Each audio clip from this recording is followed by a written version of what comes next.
Hello दोस्तों, कैसे हैं आप सब? मेरा नाम शालिनी है। उम्र है 32 साल की, लेकिन लोग कहते हैं कि देखने में 22 की लगती हूँ। मेरी अदाएं सबको पागल कर देती हैं। नवजान लड़के आज भी मुझे देखकर मुझसे बात करना चाहते हैं। जवान हो या बूढ़े, सबकी नजर मुझ पे टिक जाती है। जब मैं साड़ी पहन के निकलती हूँ, तो मेरी पतली कमर देख के लोग मेरे पास आना चाहते थे। जब मेरी शादी नहीं हुई थी, तो लड़के मेरा पीछा करते थे। मुझसे बात करना चाहते थे। मेरा रंग रूप ऐसा है कि कोई भी आसानी से पिघल जाए। मुझे देखकर आहें भरने लगते। बहुत सारे लोगों ने मुझसे मिलने की कोशिश की, पर मैंने कभी किसी से बात नहीं की। मेरी अदाएं सबको मदहोश कर देती है। पर क्या फायदा इन सब का? मेरी शादी हो चुकी है, लेकिन वो तो बस नाम की। उन्होंने कभी भी मुझ पर ज्यादा ध्यान नहीं दिया। एक औरत की बहुत सारी ख्वाहिश होती है अपने पति से, पर उन्होंने उसे कभी पूरा नहीं किया। मुझे प्यार नहीं किया। मुझे वो खुशी नहीं दी जो एक औरत अपने पति से चाहती है। मेरे पति शहर में नौकरी करते हैं। साल में 2-4 बार ही आते हैं। जल्दी फोन पर भी बात करते, बहुत ही गुस्से वाले हैं। मैं घर में अकेली रहती हूँ। बस एक नौकर रामू है जो सब काम संभालता है। रामू? अरे वाह! वो तो ऐसा लगता है जैसे घर का मालिक हो गया हो। लंबा चौड़ा, गोरा, मजबूत बदन वाला। सुबह सुबह जब वो झाड़ू लगाता है, उसकी कमीज के नीचे से मसल्स चमकते हैं, तो मन में आता है कि काश कोई ऐसे ही मजबूत सहारा मिल जाए। लेकिन मैं तो बस सोचती हूं ना, कुछ करती नहीं। या करती हूं? चलो, आज अपनी पूरी कहानी सुनाती हूँ। आखिर क्या हुआ शालिनी और रामू के बीच तो बात शुरू होती है, पिछले गर्मियों से। गांव के पास वाला हमारा छोटा सा घर है, जहां मैं अकेली रहती हूँ। पापा मम्मी शहर चले गए हैं, बस मैं और रामू। रामू को मैंने 3 साल पहले रखा था। पहले तो वो शर्माता था, लेकिन अब तो वो मेरा हर काम करने को तैयार। एक दिन सुबह सुबह मैं उठी। बाहर से आवाज आई, मालकिन जी, चाय तैयार है। मैंने कुर्ते की चोली ठीक की, जो थोड़ी ढीली थी और नीचे से हवा लग रही थी, और बाहर निकली। रामू खड़ा था, ट्रे में चाय का कप लिए। उसकी आंखें मेरी कमर पर टिक गईं। मैंने हंसकर कहा, क्या रामू, आज चाय में क्या मिलाया है? इतनी गर्म लग रही है। वो मुस्कुराया, बोला, मालकिन, आपकी चाय के लिए तो मैं अपना सब कुछ डाल दूं। अरे, सुनकर तो मन में खलबली सी मच गई। मैंने कप लिया और जानबूझकर थोड़ा झुक गई ताकि वो मेरी चोली के अंदर झांक ले। सोच लो, वो झांका होगा ना? लेकिन सच कहूं, मैंने बस मजा लेने के लिए किया। रामू ने नजर हटाई, लेकिन चेहरा लाल हो गया। मैं अंदर चली गई। सोच रही थी ये लड़का कितना कंट्रोल रखता है। उसी दिन दोपहर को घर में मेहमान आए। गांव के सरपंच का बेटा, रमेश और उसके दोस्त। वो लोग आए तो मैंने रामू को कहा, जल्दी से ठंडी लस्सी बना। रामू रसोई में गया। मैं बाहर बरामदे में बैठी थी, साड़ी पहने, पल्लू थोड़ा ढीला। रमेश की नजरें मुझ पर टिकी थीं, लेकिन रामू जब लस्सी के गिलास लाया, तो मैंने कहा, रामू, पहले मुझे दे। तेरी लस्सी तो हमेशा गाढ़ी और ठंडी बनती है। रामू ने गिलास बढ़ाया और मैंने पीते हुए उसकी तरफ देखा। उसके हाथ कांप रहे थे। एक बूंद लस्सी मेरी ठुड्डी से नीचे गिर गई, सीधे छाती की तरफ। मैंने उंगली से मारा, लेकिन रामू ने झट से अपना रूमाल निकाला और कहा, मालकिन, मैं साफ कर दूं? लेकिन मैंने हंसकर रूमाल ले लिया और खुद साफ किया। रमेश ने देखा तो बोला, शालिनी भाभी, तुम्हारा नौकर तो बड़ा फुर्तीला है। रामू चुपचाप खड़ा रहा, लेकिन उसकी आंखों में कुछ चमक थी। मेहमान गए तो रामू ने रसोई साफ करते हुए कहा, मालकिन, वो रमेश क्या करता है आपसे ऐसी नजरों से? मैंने चिढ़ाकर कहा, अरे, तू जलता है क्या? तुझे क्या? वो बोला, मालकिन को कोई तकलीफ ना हो, बस। मन में लगा, ये लड़का कितना वफादार है। लेकिन बाहर से मैंने कहा, चल, आज रात को खाना स्पेशल बना, तेरी मालकिन का मन बहलाना है। रात को खाना खाते हुए रामू ने बताया कि गांव में नया तालाब बन रहा है। सरपंच ने मजूर लगाए हैं। बोला, मालकिन, कल चले, आप देख लें। मैंने सोचा, क्यों न जाऊं। सुबह तैयार हुई, सलवार सूट पहना, जो थोड़ा टाइट था, किनारों पर फूलों की कढ़ाई वाली। रामू साइकिल पर मुझे पीछे बिठाया। रास्ते में धक्के लगे तो मेरा बदन उसके पीठ से सटा। मैंने कहा, रामू, धीरे चलना, सीने में चुभ रहा है।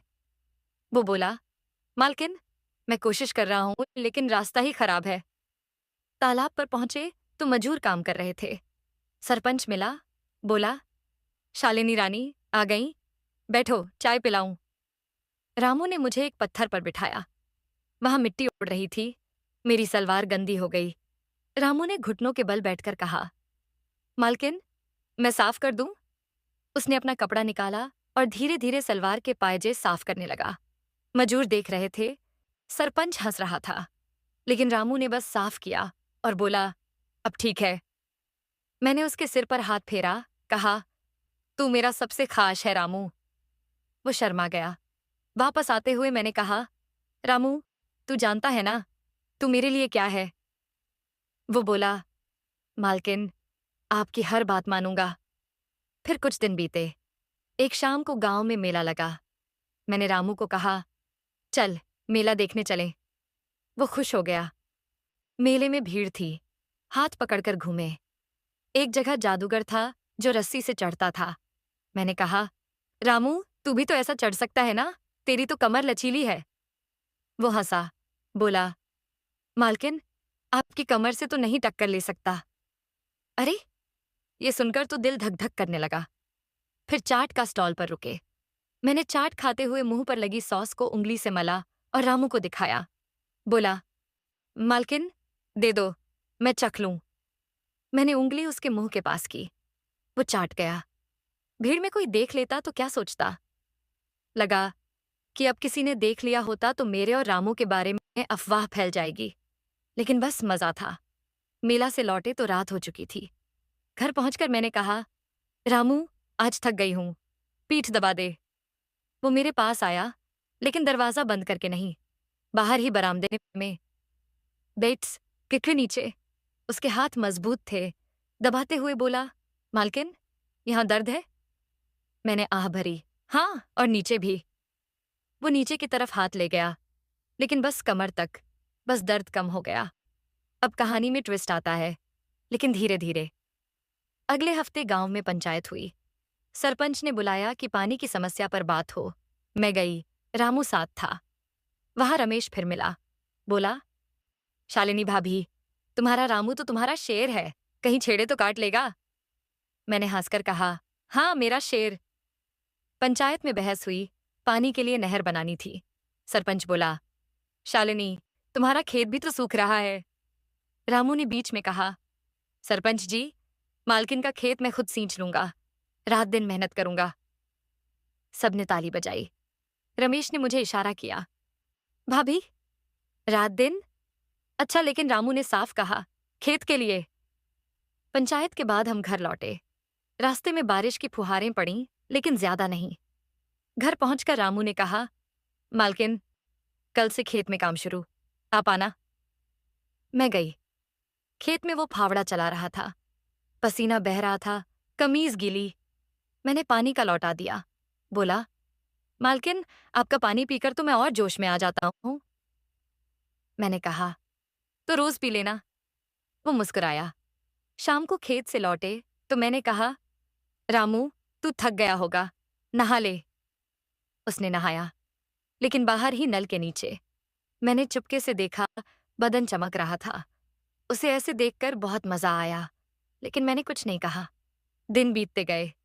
एक दिन रामू ने बताया कि उसकी माँ बीमार है, गांव के दूसरे छोर पर। बोला, मालकिन, 2 दिन छुट्टी दोगी? मैंने कहा, जा, लेकिन अकेले मत जाना, मैं चलूंगी। हम उसके गांव गए।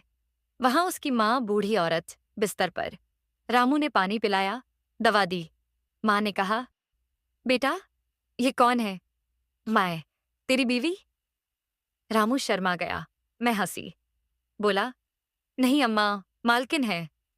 माँ ने मेरे पैर छुए, बोली, बेटी, तूने रामू को संभाला, ये मेरा बेटा तेरे घर का हो गया। रात को वहीं रुके। एक ही कमरा, लेकिन बीच में पर्दा। सुबह उठे तो माँ ने कहा, रामू, शालिनी को कुछ खिला दो। रामू ने बाजरे की रोटी बनाई, घी लगाया।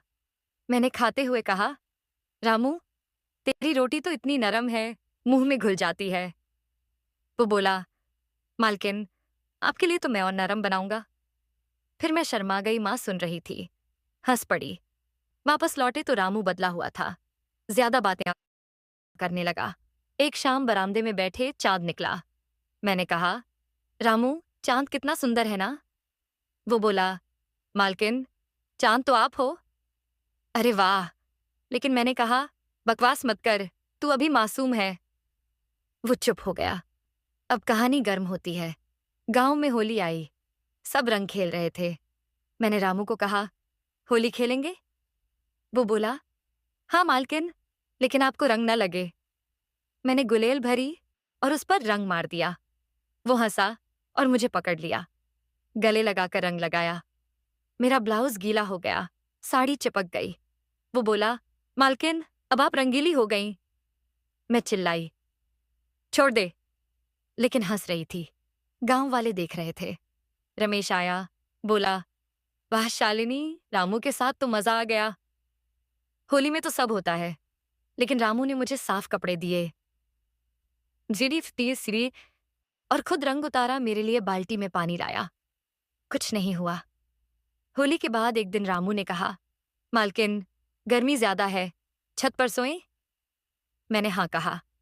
रात को दोनों छत पर चारपाई, बीच में दूरी, लेकिन हवा चल रही थी। मेरी साड़ी उड़ गई। रामू ने कंबल डाला, बोला, मालकिन, ठंड लग जाएगी। सुबह उठे तो वो मेरी चारपाई के पास सोया था, लेकिन बोला, मच्छर भगाने के लिए आ गया। समय बीता। फिर एक दिन गांव में नाटक का मेला लगा। रामू ने कहा, मालकिन, चलें देखें, नाटक में राजा रानी की कहानी है। गए। नाटक में रानी अपने सेवक से प्यार करती है, लेकिन अंत में त्याग करती है। देखते हुए रामू का हाथ मेरे हाथ पर आ गया। मैंने नहीं हटाया। नाटक खत्म हुआ तो रामू बोला, मालकिन, वो रानी जैसी आप हो। मैंने कहा, और तू सेवक? वो बोला, हाँ, लेकिन असली जिंदगी में। कुछ और ना कहा, घर लौटे। उस रात मैं सो नहीं पाई। सोचा, ये क्या हो रहा है? अगले दिन रामू ने नाश्ता बनाया, पूरी और सब्जी। मैंने खाते हुए कहा, रामू, तेरी पूरी तो फूली हुई है, मुंह में भर जाती है। वो हंसा, मालकिन, सब आपकी खुशी के लिए। फिर एक दिन खेत में काम करते हुए सांप आ गया। रामू ने मुझे बचाया, सांप को भगाया। मैं डर गई, गले लग गई। बोला, मालकिन, कुछ न हुआ। लेकिन बस उतना ही। कुछ महीने बाद पता चला कि रामू की माँ की तबीयत फिर बिगड़ गई, लेकिन इस बार डॉक्टर ने कहा, किडनी खराब है, ऑपरेशन के लिए पैसे चाहिए 50,000। रामू के पास कहाँ? मैंने कहा, रामू, मैं दूंगी, लेकिन मेरे पास भी ज्यादा नहीं थे। पति से मांगा, बोले नहीं। गांव में सबने कहा, सरपंच से मांगो, लेकिन सरपंच ने मना कर दिया।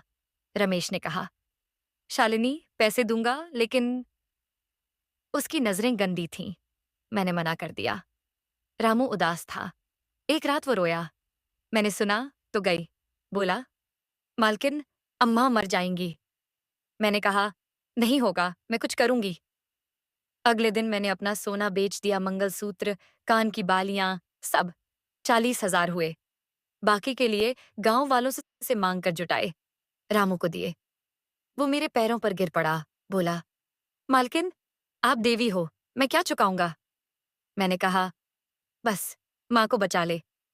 रामू माँ को लेकर शहर गया। ऑपरेशन हो गया। 1 महीना लगा। मैं अकेली घर संभालती रही। रमेश आया, परेशान करने लगा। बोला, अब रामू नहीं है, मैं आ जाऊं? मैंने डांटा। फिर रामू लौटा, माँ को लेकर। माँ स्वस्थ थी। रामू ने कहा, मालकिन, आपने जिंदगी दी, अब मैं आपका गुलाम हूं। लेकिन मैंने कहा, नहीं रामू, तू मेरा भाई है, बेटा है। फिर पता चला कि मेरे पति को शहर में प्रमोशन मिला। वो बोले, शालिनी, आ जाओ। लेकिन मैंने मना कर दिया। क्यों? क्योंकि गांव में रामू और माँ को छोड़कर कैसे जाऊं? पति गुस्सा हुआ, तलाक की बात करने लगा। अब अंत का मोड़। एक दिन सरपंच ने पंचायत बुलाई। पता चला कि रमेश ने गांव की लड़की से छेड़खानी की थी। लड़की ने शिकायत की। सबने कहा, रमेश को सजा दो। लेकिन सरपंच रमेश का बाप था, बचाने लगा।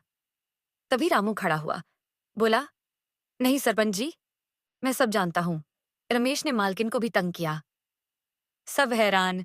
रमेश चिल्लाया, झूठ बोलता है। लेकिन रामू ने साबित कर दिया। उसने रमेश की बातें रिकॉर्ड की थीं, जब वो मुझे फोन करता था। पंचायत में रमेश को गांव से निकाल दिया। सरपंच को भी शर्मिंदगी हुई। गांव वालों ने रामू की तारीफ की। उसके बाद रामू ने कहा, मालकिन, अब मैं शादी कर लूंगा, एक गरीब लड़की से, जो मेरी अम्मा की तरह आपकी सेवा करेगी। मैं खुश हुई। शादी हुई। लड़की आई सीधी सादी, मेहनती। अब घर में 3 लोग, मैं, रामू और उसकी बीवी। लेकिन मैंने अपना स्कूल खोल लिया, लड़कियों को सिलाई बुनाई सिखाती हूँ। रामू और उसकी बीवी मदद करते हैं। रामू मेरा भाई बना रहा। ये कहानी है वफादारी की, बहन भाई की। सबने मिलकर गांव को बदला। आज भी रामू कहता है, मालकिन, आपका आशीर्वाद है तो सब ठीक। दोस्तों, कैसी लगी आपको मेरी कहानी? वीडियो को लाइक करें, शेयर करें और चैनल को सब्सक्राइब करें। Thank you for watching.